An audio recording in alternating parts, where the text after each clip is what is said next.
Fala, L. Jordana, meu nome é Maria Inês, eu sou advogada e professora de Direito aqui do LJ Aulas. Hoje nós vamos fazer aqui a correção das questões de direitos humanos que foram cobradas na prova objetiva do concurso do Corpo de Bombeiro Militar do Estado de Minas Gerais. Serão 5 questões abordadas e é importantíssimo que você preste atenção na correção, até para ver uma possibilidade de recurso, tá? A gente não pode deixar ponto passar nenhum em concurso público. Vamos lá. A prova que eu vou usar aqui de referência vai ser a prova do tipo A, tá? Todas as provas têm exatamente o mesmo conteúdo, porém a banca pode optar por colocar em questões diferentes. Então, assim, na prova A, direitos humanos veio sendo cobrado da 31 até a 35. Essas são as questões de direitos humanos. Pode ser que na prova B tenha outra numeração, na prova C tem outra numeração, então preste atenção nas questões para que você consiga adaptar a sua prova e vai anotando o gabarito aí para ver se ficou tudo certinho, tá? Vamos lá. Questão 31 da prova A. Isso aqui foi tema do nosso simulado 1, viu? Quem fez o simulado 1, quem respondeu, quem assistiu a correção, foi para a prova com essa matéria aqui, ó, na ponta da língua. Características dos direitos humanos. LJ veio, nós fizemos o simulado, fizemos a correção das questões, explanamos quais eram as características, o porquê das características, e se você assistiu a correção do simulado, tem certeza que você não errou essa questão. Vamos lá, 31. Os direitos humanos são fruto de um processo histórico de conquistas de toda a humanidade. Assinale a alternativa que não apresenta características atribuídas aos direitos humanos. Quem assistiu a aula aqui da professora fala também, ó, não deixe de gastar caneta quando a questão vir pedindo o não, o exceto, incorreto. Ó, viu aqui? Não, circula para que você não esqueça o que o enunciado está te pedindo. Você ali é subordinado ao enunciado. O que o enunciado mandar, você tem que obedecer. E aqui, nesse enunciado, estava pedindo aqui não era uma característica dos direitos humanos. Se você assistiu a questão simulada, você vai saber que isso aqui foi mamão para quem sabia. Quem assistiu e não deixou os direitos humanos de lado. Vamos lá, vamos procurar aqui não é. O enunciado pediu aquilo que não é uma característica dos direitos humanos. Vamos lá, vamos ver se a letra A existe alguma característica ou que não seja. Históricos, os direitos humanos são históricos? Sim, nós temos uma característica dos direitos humanos, uma das características é a historicidade. O que isso significa, professora? Que os direitos humanos ele vem complementando pela história, vem toda a história da humanidade, tudo que aconteceu vem acontecendo, vai pegando aqui, ó, tem um probleminha aqui, tem um probleminha ali, e vão se criando os direitos humanos. Então, vem somando. A história, ela acaba criando os direitos humanos, porque a partir dela é que se vê, opa, ó, o ser humano precisa de uma proteçãozinha aqui, o ser humano precisa de outra ali. Então, de acordo com a história, são criados os direitos humanos. Então, é um princípio da historicidade, é uma característica dos direitos humanos, ao longo da história, criar, sim, direitos humanos e que venham sendo adaptados a partir do tempo, vai passando, vai adaptando à época, certo? Mas sim, é uma característica dos direitos humanos a historicidade. Inerentes. Isso aqui, a característica dos direitos humanos de inerência, o que isso significa, professora? Que é uma condição do próprio ser humano. O ser humano, só por ele ser humano, ele automaticamente ele já tem direitos humanos assegurados. Só por ele estar ali, opa, nasci, já tenho. É uma característica inerente. A partir do momento que eu sou um ser humano, que é desde o momento que eu sou concebida, ou até antes disso, sou um ser humano, isso quer dizer que eu já tenho direitos humanos. É uma característica que todo ser humano tem, e apenas pelo fato de ser humano, já é assegurado para eles os direitos humanos. Beleza? Então, essa aqui está correta, como a gente lembra, nós estamos procurando. Aqui está incorreta, que não é uma característica dos direitos humanos. Vamos lá. Os direitos humanos, eles são irrenunciáveis, perfeito. O que significa, professora? Que eu, como ser humano, eu não posso abrir mão dos meus direitos humanos. É irrenunciável, é inegociável. Eu não posso falar assim, não, a partir de hoje eu não quero ter direito humano. Não é uma escolha que eu tenho. Eu sou obrigada a ter os direitos humanos. É irrenunciável. Eu não posso, você não pode, ninguém pode deixar de... Não pode falar assim, hoje eu não quero. Não, não é você que escolhe. Você, por ser uma característica inerente, pelos direitos humanos serem inerentes, O fato de você ser ser humano já te faz detentor ali dos direitos humanos. E você não pode abrir mão disso. Beleza? Então, aqui, perfeito. Aqui, característica é, sim, irrenunciável os direitos humanos. Agora, indivisíveis. Outra característica que também faz parte dos direitos humanos, porque eu não posso ter um direito pela metade. Se eu tenho direito àquilo, por exemplo, direito à vida, claro que nós temos a questão da relatividade, mas eu não posso ter meia vida, não posso ter meia liberdade, considerando que os direitos são relativos, ok? Eles são indivisíveis, um não se separa do outro.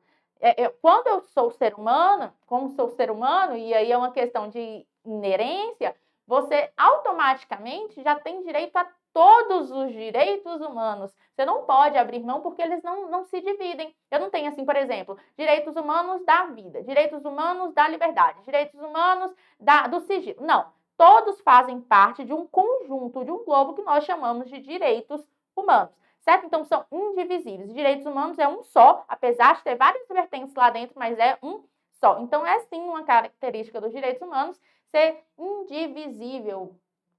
Vamos lá. Então, aqui, como a gente quer que está incorreta, essa aqui está correta. Vamos lá. C. Os direitos humanos, eles são inalienáveis. Perfeito. Muito parecido com a característica de ser irrenunciável, tem a característica de ser inalienável. Por quê? Porque você não pode dispor, você não pode vender, você não é um produto. Direitos humanos, você não pode falar assim, ó, hoje eu não quero mais isso aqui, eu vou vender para minha mãe. Não, você não pode fazer isso. Direitos humanos são inalienáveis, isso é uma característica muito evidente, concurso adora cobrar isso aqui. Não pode vender. Ah, mas minha mãe está precisando de vida. E aí, você vai vender para ela? Não pode. Direitos humanos não é vendável, é inalienável. Beleza? Então, aqui é uma característica correta dos direitos humanos. E vamos lá, complementares. Perfeito. Os direitos humanos, aqui também bate muito com a questão da característica da historicidade, porque eles são complementares, porque eles vêm ao longo do tempo complementando um ao outro. Os direitos humanos, eles não podem regredir. Eles só podem aumentar. Então, vem um completando o outro. Então, ao passar do tempo, vai se notando que são necessários assegurar outras vertentes. Então, vai completando. Tal direitos humanos vem completando o que já existe. Outro vem completando. E a tendência é que só aumente, porque vem completando e se adaptando ao longo do tempo. Certo? Os direitos humanos, eles não podem regredir, não pode retroceder, não pode. É vedado o retrocesso dos direitos humanos, mas pode sempre aumentar, porque a finalidade é trazer dignidade a todas as pessoas. Então, complementariedade é sim uma característica dos direitos humanos, sempre se completando para atingir o bem maior, que é toda a sociedade, todos os seres humanos. Beleza? Mais um aqui, questão correta. Nós estamos procurando a errada. Aqui nós já vimos aqui que a nossa errada vai ser a D, mas vamos saber o porquê. Primeiro eu vou falar aqui sobre a característica da imprescritibilidade. Os direitos humanos, eles são imprescritíveis. Você pode querer gozar deles, você pode usar eles, pode cobrar eles a qualquer momento. Não tem prazo de validade para que você goze dos direitos humanos. Eles estão ali, são seus e você pode usar a qualquer tempo. Tudo bem? Então, aqui, a imprescritibilidade é, sim, uma característica dos direitos humanos. Agora, temos esse aqui, que é o que invalida a nossa questão, que quando a questão fala que os direitos humanos são absolutos. Isso é inverdade, tá? Isso aí não pode, porque os direitos humanos, nós sabemos que tem a característica da relatividade, tá? Eles podem ser relativizados. Existe uma doutrina que fala que existem alguns direitos absolutos, mas em regra, em tese, todos os direitos são relativos. Como assim, professora? Não tem direito absoluto? O direito à vida, por exemplo, não é absoluto? Não, não é absoluto. No Brasil, por exemplo, é permitida a pena de morte. Isso, se fosse um direito absoluto, não era possível. Outro exemplo, ainda sobre o direito à vida, que eu acredito que quando a gente pensa em um direito absoluto, direito à vida. Mas não, é o crime o ato de você abortar, por exemplo, aquela vítima que sofreu um estupro. É um crime contra a vida? O aborto, sim. Está tirando a vida de alguém? Sim. É um direito humano a vida? É. Mas, diante dessa circunstância, por exemplo, a mulher que ela foi estuprada, tem uma gravidez, proveniente do estupro, ela tem o direito ali, é relativizado o direito à vida daquela criança para que ela possa abortar, tá? Então, assim, o direito à vida nesse caso é relativizado, o direito, no caso da pena de morte, é relativizado, o direito à liberdade, por exemplo, ele é relativizado quando a pessoa é condenada a uma pena privativa de liberdade, quando a pessoa está presa, ela está privada, estão relativizando o direito de liberdade dela, certo? Então, nós não temos direitos humanos absolutos, em regra, certo? Então, aqui, como nossa questão está pedindo aquela que não é uma característica atribuída aos direitos humanos, nós sabemos aqui que os direitos humanos não são absolutos, porque os direitos humanos são relativos. Relativos. Portanto, nosso gabarito aqui é letra D. E aqui quem assistiu à correção, quem fez o simulado 1, quem assistiu à correção, tá isso aqui na ponta da língua, características dos direitos humanos, e é um ponto importantíssimo para qualquer prova de concurso. Sempre que cair de direitos humanos, é obrigatório o estudo das características. Vamos lá, então aqui a questão está bem clara, não tem possibilidade de recurso. Tema já batido de prova, todo mundo já tem mais ou menos uma noção disso aqui. Vamos lá para a próxima.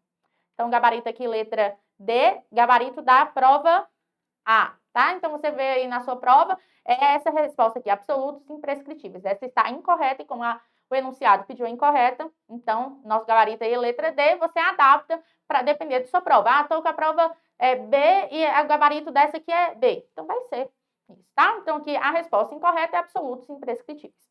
Vamos para a próxima.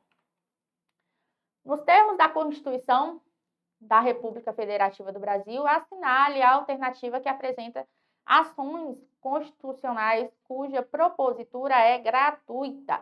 Vamos ver aqui. Quando o enunciado manda, a gente obedece. Nós vamos ver aqui a partir de quê? Da Constituição Federal. E essa prova de direitos humanos, eu achei ela bem justa. Justa com quem leu letra de lei. Quem pegou lá a Constituição, abriu e leu, quem pegou a DUDH e leu, quem pegou o ECA, o Estatuto da Pessoa Idosa e leu, estava ciente que essa prova foi bem justa, bem letra de lei. Quem leu se deu muito bem nessa disciplina de direitos humanos. Mas vamos lá. Como eu conseguiria responder essa questão? Lendo a Constituição. Porque está lá, explícito. Eu trouxe aqui para vocês verem como estava explícito na Constituição, no artigo 5º lá. A resposta aqui. Vamos lá. Vocês querem o quê? Aquela ação constitucional, os remédios constitucionais que a gente estudou, cuja propositura é gratuita.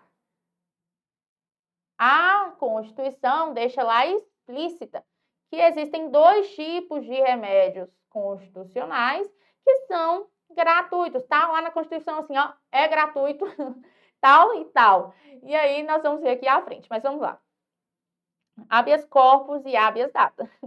Não tem nem como discutir muito sobre essa questão aqui, porque, como eu disse, está lá, explícito, está escrito na Constituição. Quer ver? Está desse jeito aqui, ó. São gratuitas as ações de habeas corpus e habeas datas. Perfeito.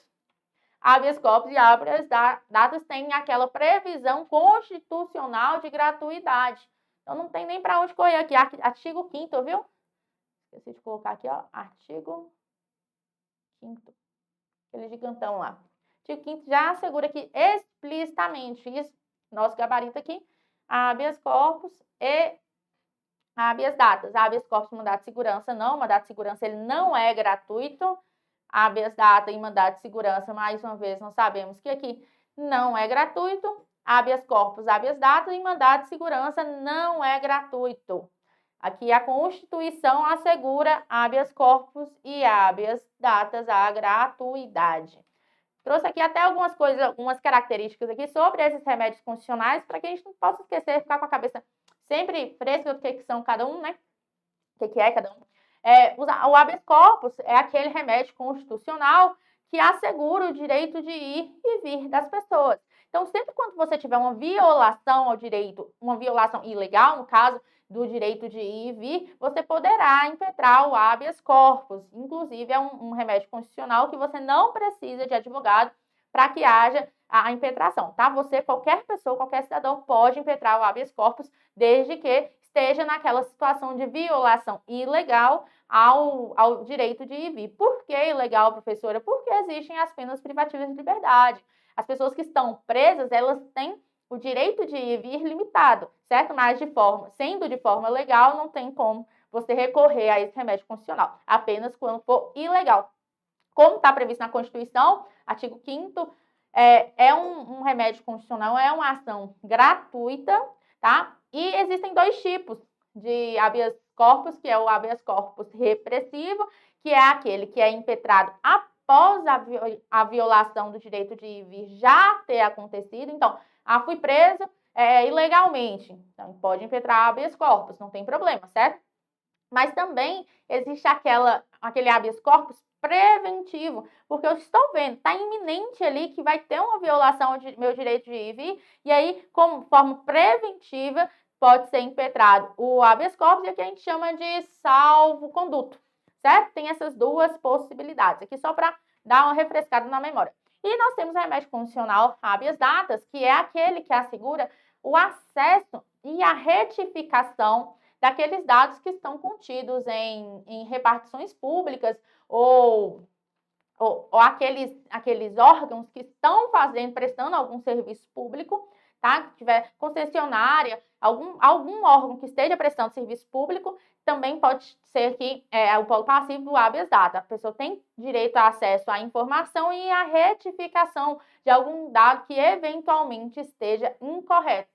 Como previsto na Constituição Federal, também é uma ação, um remédio constitucional gratuito. Habeas corpus e habeas data, então aqui são remédios constitucionais gratuitos, são ações constitucionais gratuitas. E, por último, nós temos aqui o mandado de segurança, que também é uma ação constitucional, também é um remédio constitucional, mas ela assegura o direito ali, quando há uma violação de um direito que seja líquido e certo, tá? É um direito que está ali, é um direito seu que não tem como ser discutido, mas que não entra no caso de habeas corpus, nem no habeas data, quando não é amparado por habeas corpus, nem por habeas data. Então, quando não for uma violação ao direito de ir e vir, quando não for uma violação ao seu direito de acesso e retificação aos seus dados, aí nós vamos entrar aqui no mandado de segurança, que vai ser válido. Tá? O mandado de segurança, ele está disciplinado na Lei 12.016 de 2009, é a lei do mandado de segurança. Lá fala tudo certinho como é que vai acontecer, qual que é o procedimento legal da ação de mandado de segurança, mas seja uma questão de formalidade, certo? Mas o mandado de segurança, ele não é gratuito, certo? O juiz pode até deferir uma justiça gratuita, só que ele não é gratuito. Perfeito? Então, como é que nós estamos pedindo? O enunciado mandou, a gente obedece, pedindo sobre a Constituição Federal, nós temos que responder tendo como base a Constituição Federal. E está aqui, explicitamente, são gratuitas as ações de habeas corpus e habeas datas. Explícito, quem leu aqui o artigo 5º, quem tirou um tempinho para ler a Constituição, também não teve dúvida nessa aqui. Mandado de segurança veio para confundir, mas tenho certeza que vocês foram bem nessa aqui. Não cabe recurso também, como é letra de lei, está explícito, não tem possibilidade de recurso. Gabarito aqui, da 32, letra A, levando em consideração a prova A. Você tem que pegar aí, se você não fez a prova A, pegue e adapta aí qual que é essa questão, você vai saber qual que é o gabarito, certo? Vamos lá. 33. Isso aqui, mais uma letra de lei. Não tinha para onde correr essa aqui, viu, gente? É correto afirmar que o Estatuto da Pessoa Idosa é um diploma normativo destinado a regular os direitos assegurados às pessoas que possuam uma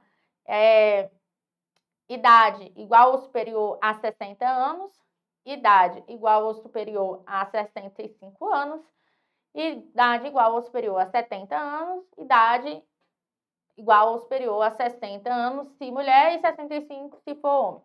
Esse aqui é o tipo de questão, ou você sabe ou você chuta. Porque se você leu o Estatuto da Pessoa Idosa, você... artigo 1º, se eu não me engano. Artigo 1º do Estatuto da Pessoa Idosa, vem lá, garantindo. Essa lei, aqui, ó, é instituído o Estatuto da Pessoa Idosa destinado a regular os direitos assegurados à pessoa com idade igual ou superior a 60 anos. Está lá explícito. A primeira coisa, você abriu a lei, opa, para quem que é essa lei?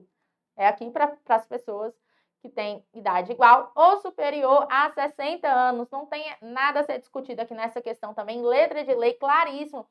Aí vocês veem a importância que é você quando você estuda direito, e isso independente do direito, você saber, conhecer o diploma legal, você abrir a lei, abrir a Constituição e ler de fato. Porque isso aqui não era algo que você poderia, vou tentar adivinhar o que. Não, a questão ela foi muito precisa e você precisava saber exatamente qual que era a idade, certo?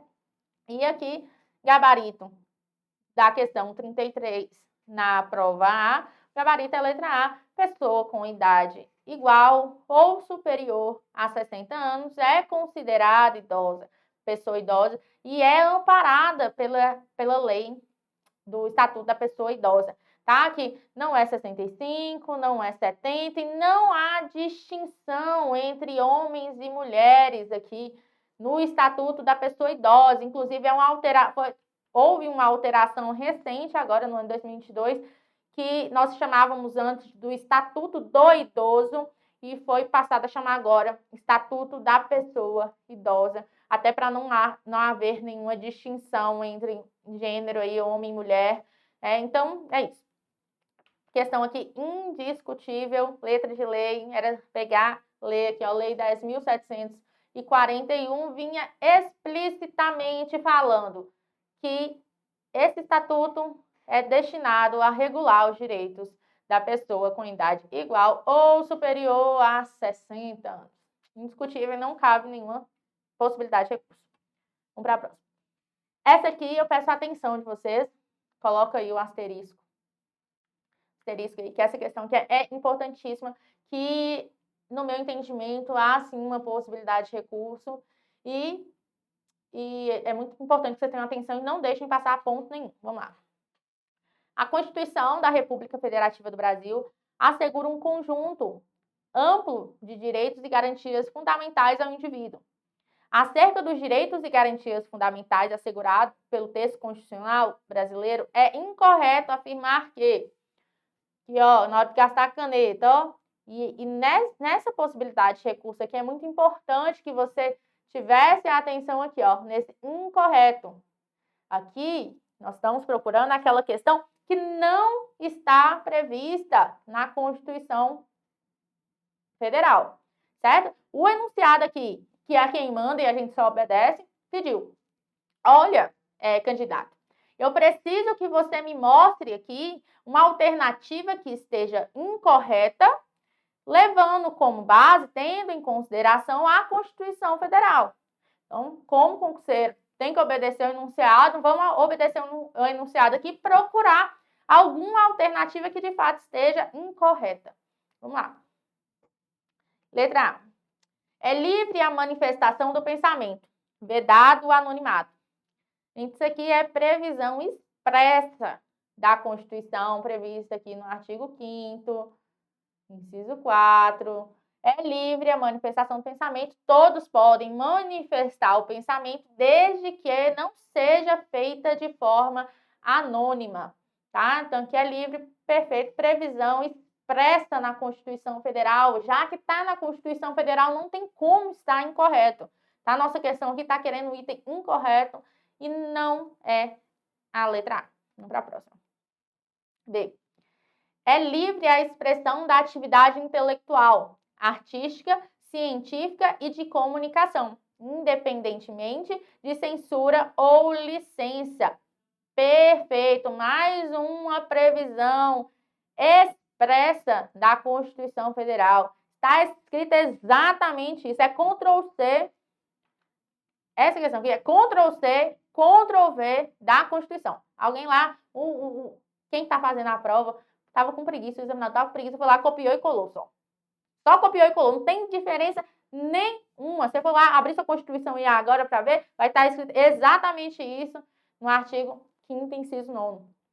Você pode olhar aí que vai estar idêntica. Como está idêntica à Constituição e nós estamos procurando aquela que está incorreta, a questão incorreta, levando em consideração a Constituição, não tem como esse ser nosso gabarito. Perfeito? Essa questão está perfeita, porque tem previsão expressa. Está escrito isso na Constituição, portanto, não tem como estar incorreto.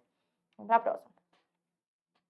Todos podem reunir-se pacificamente, sem armas, em locais abertos ao público, independente de autorização, desde que não frustrem outra reunião anteriormente convocada para o mesmo local, sendo apenas exigido o prévio aviso à autoridade competente.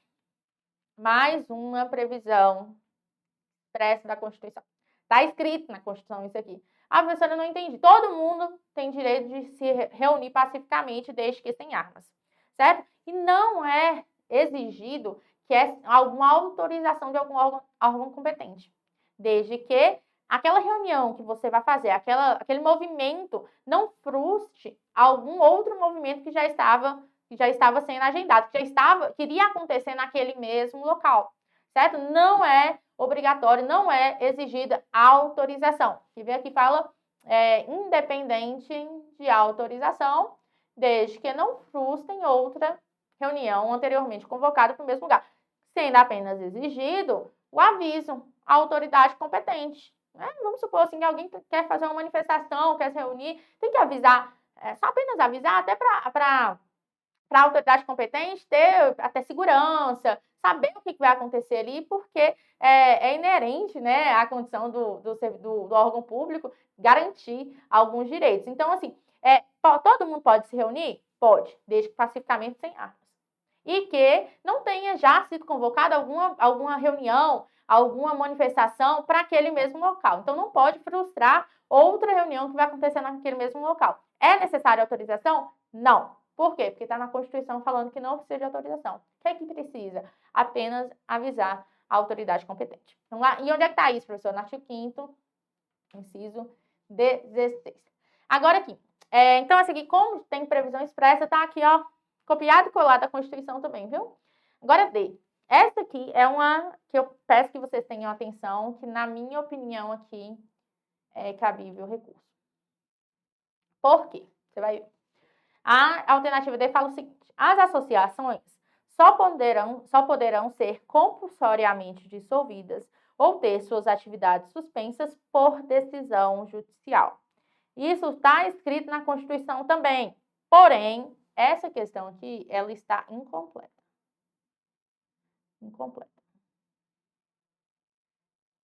Essa questão está incompleta.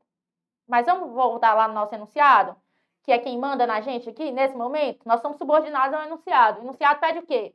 Questão incorreta. Incorreta, com base na Constituição Federal.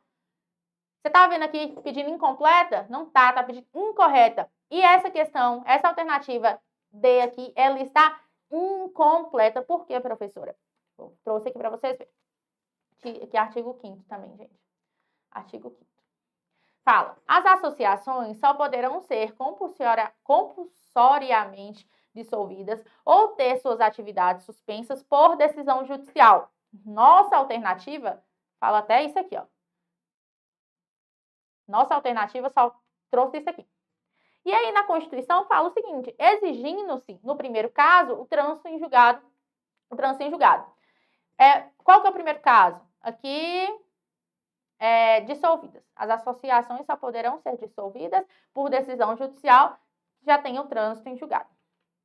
Só que, o que está aqui falando? O que é o trânsito em julgado? Vamos lá primeiro. Trânsito em julgado é quando você já tem uma decisão judicial, já tem uma sentença, já tem um acordo e ele não pode ser mais mudada. Não cabe mais recurso. Falar assim, de uma forma informal, assim, não cabe mais recurso. Aquela decisão que foi dada ali, naquele processo, ela é imutável, tá? Ela não muda mais. Esse é o trânsito em julgado. Não há mais possibilidade de alteração daquela decisão judicial. E aqui, o que fala? Que tanto a dissolução quanto a suspensão das associações se dará por decisão judicial. Isso, para mim, está correto, porque o fato de requerer trânsito em julgado não deixa de ser uma decisão judicial, certo? Até para que tenha um trânsito em julgado, é necessário que tenha uma decisão judicial. Não há, é intrínseco, não tem como ter trânsito em julgado sem que haja uma decisão judicial. Portanto, quando eu falo que as associações só poderão ser compulsoriamente dissolvidas ou suspensas por decisão judicial, está correto, certo? O que está correto. Porém, quando falar de dissolução, deve ter trânsito em julgado. Mas isso não tira o fato de ser por decisão judicial. Até porque, para que haja o trânsito em julgado, é necessário que tenha uma decisão judicial. Não tem como eu ter trânsito em julgado sem decisão judicial. Não existe essa possibilidade. Então, quando eu falo que a associação, a dissolução ou a suspensão, elas precisam de decisão judicial, está correto, ok? Agora, se essa questão viesse falando assim, ó, só precisa de decisão judicial, estaria errado, ok? Mas aqui, nossa alternativa fala que precisa. Só poderão ser compulsoriamente dissolvidas ou suspensas por decisão judicial. E isso está perfeito. Então, isso aqui torna essa questão incompleta. Tudo bem, porque aqui na Constituição fala exigindo-se, no primeiro caso, trânsito em julgado. Beleza, está exigindo, mas isso não tira o fato de uma decisão de ser por decisão judicial, certo? O trânsito em julgado, ele necessita da decisão judicial. Eu não consigo afastar uma decisão judicial porque eu tenho um trânsito em julgado. Faz parte do procedimento formal do direito, num processo. Tem uma decisão judicial, sendo ela sentença, decisão interlocutória, sendo um acórdão. Eu tenho uma decisão. E a partir dessa decisão, que eu terei o trânsito em julgado. Não tem como eu desvincular o trânsito em julgado da decisão, ok? Então, aqui, essa questão aqui, no meu ponto de vista, ela cabe recurso sim, porque nosso enunciado, ele pede o que está incorreto, certo? E não incompleto. Então, nesse caso aí, como o enunciado, ele manda e a gente obedece, a gente não consegue obedecer ele aqui de forma plena, porque não tem questão incorreta aqui. No meu ponto de vista, a meu ver, questão que cabe recurso. Vamos esperar aí para ver se a banca vai deferir ou não. Mas é questão que cabe recurso, porque essa alternativa ela não está incorreta. Deixa eu até apagar aqui, eu acho que eu risquei demais. Deixa eu escrever aqui para vocês lembrarem. Não está incorreta. Incorreta. Está feia essa letra, hein? Nossa Senhora. Incompleta. Deixa eu apagar. Ficou muito feio. Não está, eu vou deixar só assim. Não está incorreta. Incorreta. Não está incorreta, cabe recurso. Viu? Cabe revisão, é necessário que seja. Cada ponto para o concurseiro, ele é essencial. Não deixe entrar com recurso nessa questão.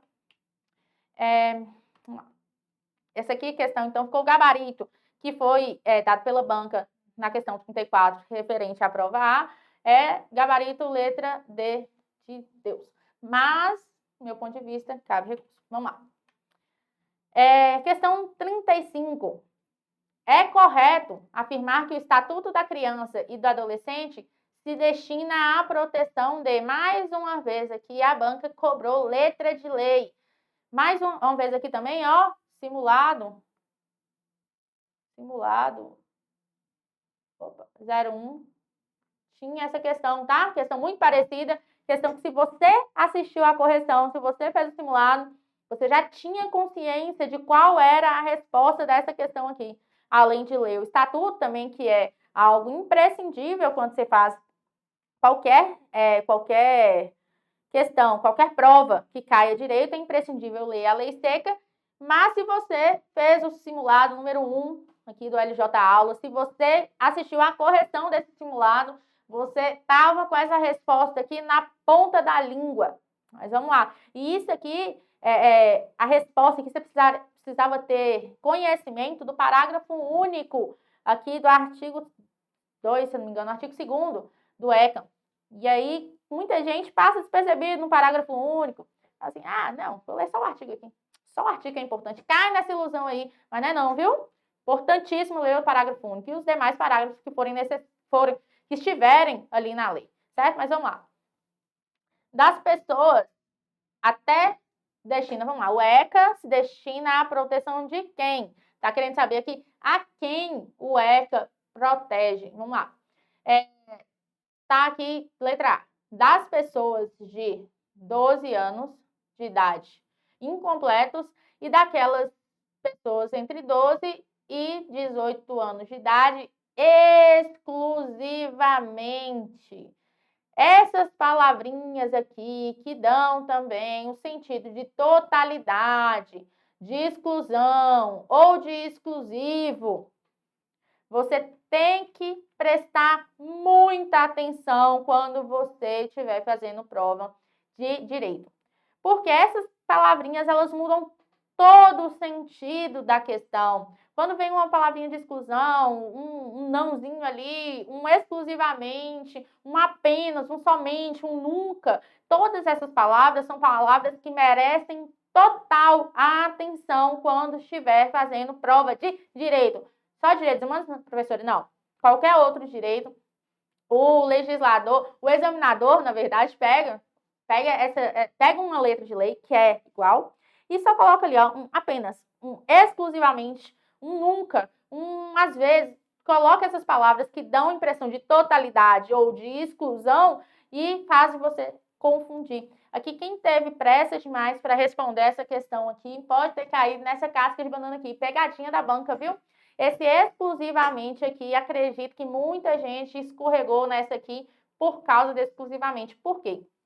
O artigo, vou mostrar aqui para você. O artigo 2º da lei do ECA fala o seguinte: considera-se criança, para os efeitos dessa lei, a pessoa até 12 anos de idade incompleto e o adolescente entre 12 e 18 anos de idade. Quem leu só isso aqui, ó, quem leu só isso aqui, escorregou na banana, na casca de banana.